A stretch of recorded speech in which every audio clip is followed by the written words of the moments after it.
was expecting bigger.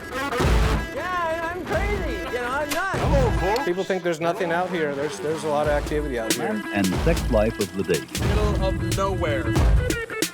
Definitely salty. That's cool. Very remote.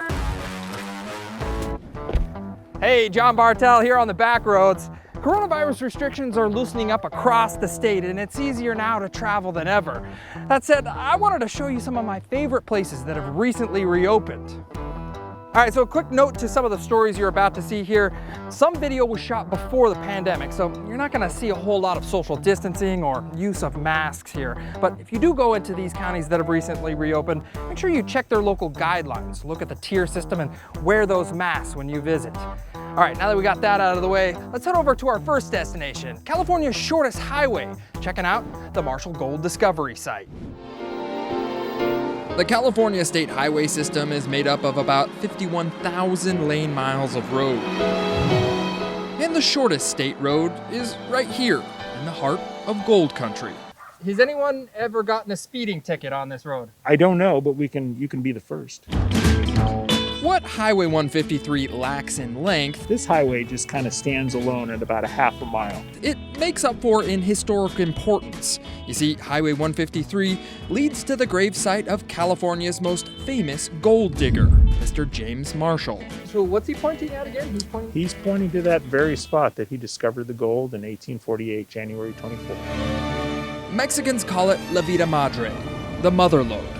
It's a gold-bearing quartz vein, and in 1848, James Marshall was standing on California's largest mother lode, right here in the little sawmill town of Coloma.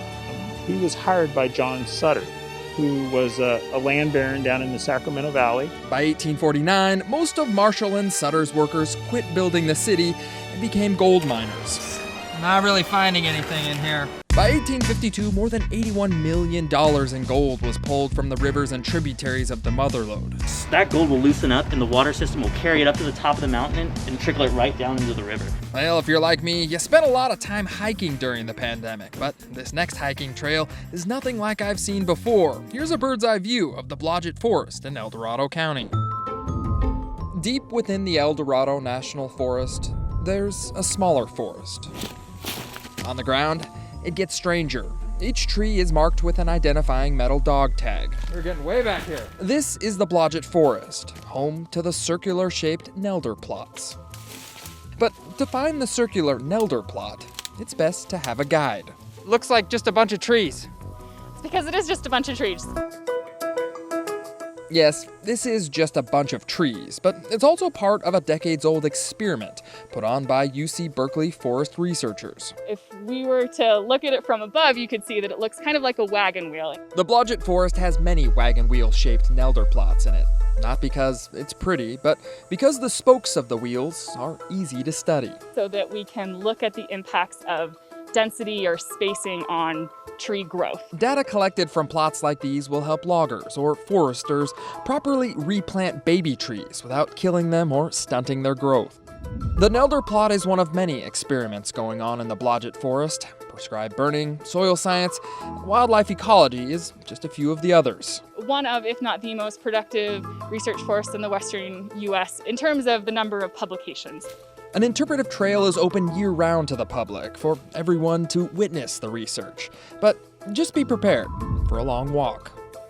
Saber-toothed tigers, dire wolves, and giant sloths. These prehistoric beasts inhabit what is now Los Angeles, and you can still find evidence of their existence at the Brea Tar Pits. Located in the heart of LA's Museum District is Hancock Park, debatably one of the most deadly parks in California. This 14-acre park has produced over 3.5 million fossils. The Brea Tar Pits are full of dead things, ancient animals that were trapped in black sticky goo that can ooze out of the ground anywhere at any moment. Yes, if you see these cones, you want to steer clear. These are areas where the asphalt is bubbling up into the grass. The Brea Tar Pits don't exactly contain tar. It's actually a low-grade asphalt seeping out of underground petroleum deposits. While construction workers were digging up a parking lot next door to the Brea Tar Pits, the workers discovered several hardened asphalt fossil deposits. Researchers then removed the deposits and put them into 23 wooden boxes so they could go through that tedious job of exhuming the bones. Once the bones are removed, they're categorized, cleaned, and they're pieced together by some of the best puzzle masters I've ever seen. From the ground to display could probably take 3 years. The tar pits are like time capsules. They've consumed all types of plants and animals from every time period, including the present time period. That poor bird. Bandits, stagecoaches, and gold under the parking lot. You'll find that and more at Columbia State Park in Tuolumne County. As soon as you exit Highway 49 into Columbia, California, a stagecoach might just pick you up. It doesn't seem like it's changed a whole lot. It hasn't changed one iota. According to him, there's not traffic, but there are bandits. You never know when you're gonna get held up. Isn't that the truth, Dave? Get your hands up! Both Dave and the coach driver lost their coin purse. Lucky for me, though, TV reporters don't make a whole lot of money. I got a credit card with a lot of debt on it. Don't know what that is.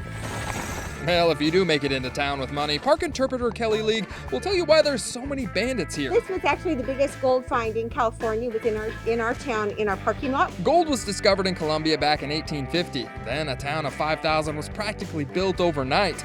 By the 1860s, miners pulled more than $87 million worth of gold out of here. By 1945, gold in Columbia had been picked clean. To avoid turning into a ghost town, residents gave the land to state parks under one condition: the community's gold rush history be preserved. Gold may have brought people to Columbia, but history has kept it alive. And in the case for this boomtown, change is not a good thing. Need to take a break from all the stresses of the pandemic? Well, you'll find Zen at the Buddhist temple in Stockton. 10 years. Cement and sand and steel. 10 years is how long Cambodian monk Tet Kong spent sculpting these statues. The tree over there, three months. There's 100 of them, each depicting the life story of Buddha. Tet Kong's 10-year project used to attract a lot of people to the Wat Dharma Maran Cambodian Buddhist temple in Stockton. It used to. Before COVID-19, they come and they stay long time, like Saturday, Sunday. Since the start of the pandemic, the monastery doors have been closed, the meditation classes have been canceled, and only the monks have lit the candles inside the Wat, better known as the temple. This is what Cambodian New Year's used to look like at the Stockton Temple. In Cambodia, New Year's takes place in April, and the 3-day celebration is by far the largest source of donations for the Stockton monks. But the New Year's celebration didn't happen in 2020. And it won't happen in 2021. Such an impressive display. So I wanted to treat my friends and come here as well. The monastery, the meditation room, and the temple shrine are still off limits, but small groups like Brandon Taylor and his friends can still come admire the statues outside, even if it's only a few people at a time. Everybody coming, they feeling good, and I am too. Well, state national parks opened up in 2021, and it offered a lot of fun for a lot of people, but one of the places I love to visit most is Joshua Tree National Park, where you can really socially distant over at the Keys Ranch. With very few exceptions, the Joshua Tree only lives in the Mojave Desert. The twisted, spiky plant thrives in the hellish temperatures, high elevation, and low precipitation of this area. The prickly oddity is by far the main attraction at Joshua Tree National Park. But there is one area of the park that few people get to see. An area that, well, is not as pristine. He has kind of what you could call a junk pile, but you know, one man's junk is another man's treasure. This is the Keys Ranch, homestead of desert entrepreneur and junk collector Bill Keys. You know, one of the things that brought Bill out here was gold mining. All over Joshua Tree National Park is granite quartzite monzonite, a geological feature that often contains gold. But the only way to extract it is with this machine, which Bill owned. This is a single stamp gold mill. This was an apparatus that was used to process ore and extract the gold out of the ore. Bill was an entrepreneur. He made most of his money processing gold ore for other miners. He also got into the business of scavenging and reselling discarded items. Bill and his wife are probably a lot like the Joshua Tree. They had to be tough. I think that's a fair assessment. Have you ever wondered where the divide between Northern and Southern California is? Well, you'll find it on Highway 99 in Madera County, where the palm meets the pine. Sandwiched in between the southbound and northbound lanes of Highway 99 in Madera County, the palms and the pines don't get a lot of attention, but their symbolism is unmistakably obvious. The palm representing the south, the pine representing the north. Author Steve Newvine writes about historical landmarks along Highway 99. The palms and the pines are a well-known landmark in Madera County. It's considered the center of the state. Singer Danny O'Keefe wrote a song about them. Where the palm tree meets the pine. And the city of Madera even put the trees on their logo. But the origin of the palm and the pines are a bit of mystery. I have no idea. Steve was able to trace the earliest existence of the trees back to the 1920s. At that time, much of Highway 99 was still under construction. Unfortunately, the state doesn't have any early records of the trees, but since then, Steve has been able to uncover a few interesting facts, like this one.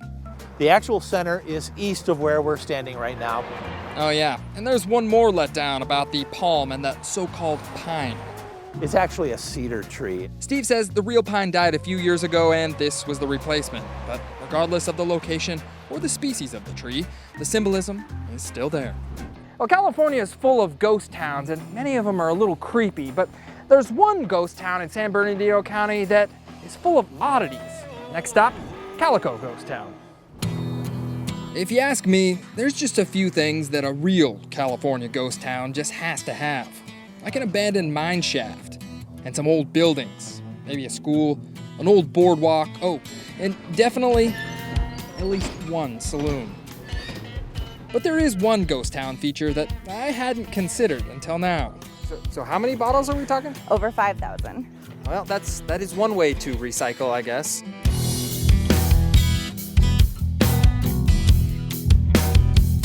A house made of glass bottles is just one of the many oddities you'll find at San Bernardino County's Calico Ghost Town. Established in 1881, historian Jennifer Dickerson says Calico was named after the colorful patchwork of minerals in the surrounding mountains just outside of the Mojave Desert. It was actually one of the most profitable silver mining towns in California. Record keeping in the mines were pretty bad back then, but it's estimated that in 1883, 10% of the nation's silver came from Calico. The reason why it's called a ghost town is that there was sort of a mass exodus of the town once silver prices declined. The town went bust at the turn of the century, but in the 1950s, this guy found a way to make it boom again. Walter Knott is most famous for being the founder of Knott's Berry Farm.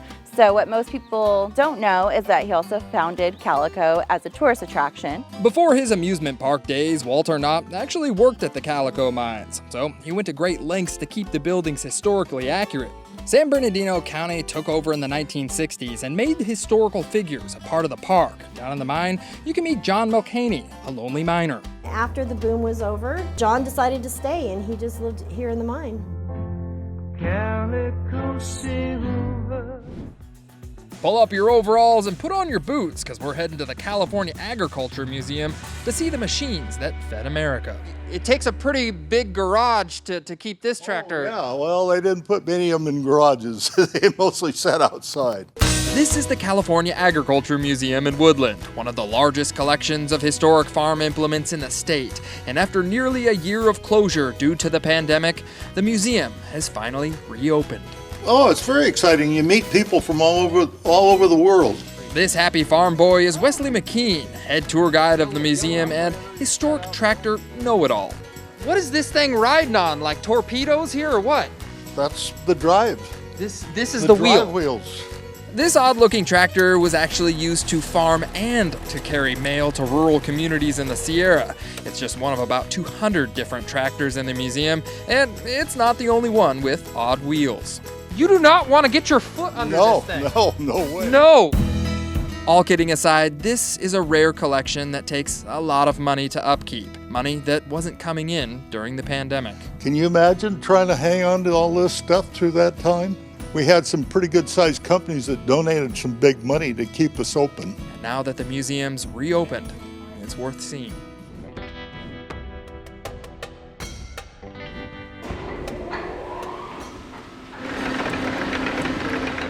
These are the machines that built Northern California. They made mining tools for the gold rush, repaired parts for logging equipment, and built instruments for farming. But most importantly, these machines are a national treasure. This is the last water-powered foundry that we know of in the United States, and probably the last one in the world. This is Knight Foundry, and since 1873, these machines have brought prosperity to the town of Sutter Creek. And it stayed in continuous operation with different owners until 1989. Today, Knight Foundry is a working museum that attracts tourists from all over the world to downtown Sutter Creek. I think having the Knight Foundry being a historic site brings people to Sutter Creek that probably would never have come here. The restaurants, the clothing stores, and the wineries all benefit from Knight Foundry. But when the pandemic hit, that all changed. That's probably my favorite part of this, is giving a tour, but we haven't been able to do that in months. It's just devastating. State COVID-19 guidelines don't allow museums to open. That means the restaurants, the clothing stores, and the wineries have not benefited from the tourists that the Foundry brings in. And as the pandemic drags on, the Foundry also suffers. When we weren't able to raise money, a lot of the volunteers reached into their pocket and are buying materials. These are the machines that made Northern California. They benefited the miner, the logger, the farmer, and now tourism in Sutter Creek. As soon as we can, we're going to open up. Soccer fields, hiking trails, and playgrounds. Parks across California got a lot of visitation during the pandemic, but there's one park in Placer County that attracted visitors with its giant pit. Next stop, the Griffith Quarry Park in Penryn.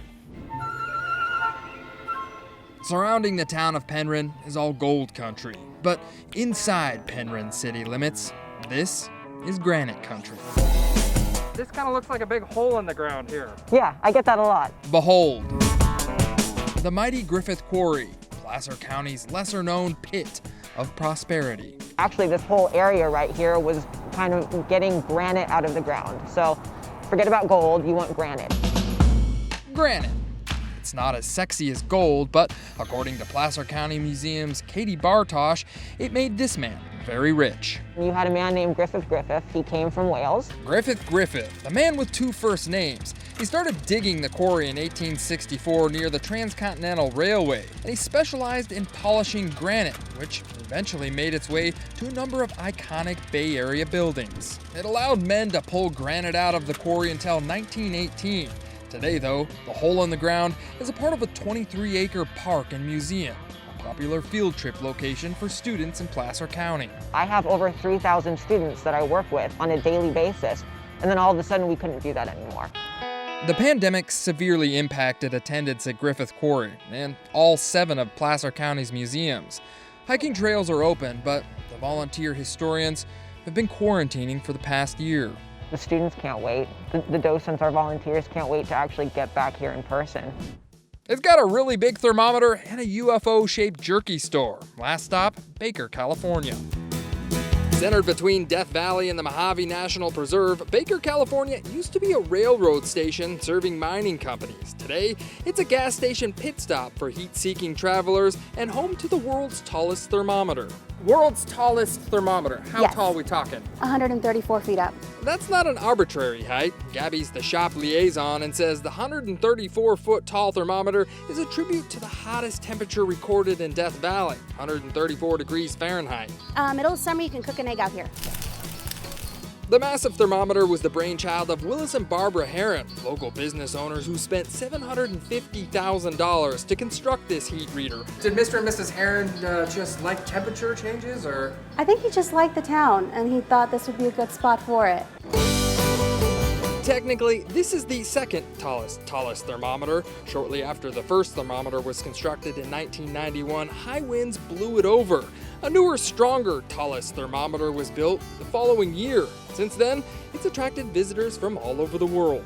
As crazy it's going to sound, a lot of people want to experience that heat. Well, if one tourist attraction wasn't enough, just down the road is Alien Jerky, a massive UFO-shaped souvenir shop loaded with dry meats. Well, if you like those destinations, there's a whole bunch more to see. Just head over to abc10.com/backroads and check out our interactive map. There's a whole bunch of places I've visited, and you can even create your own road trip ideas. And hey, if you got an idea on where I should head next, just send me a message on my Facebook. I'm John Bartell. Hope to see you on the Backroads.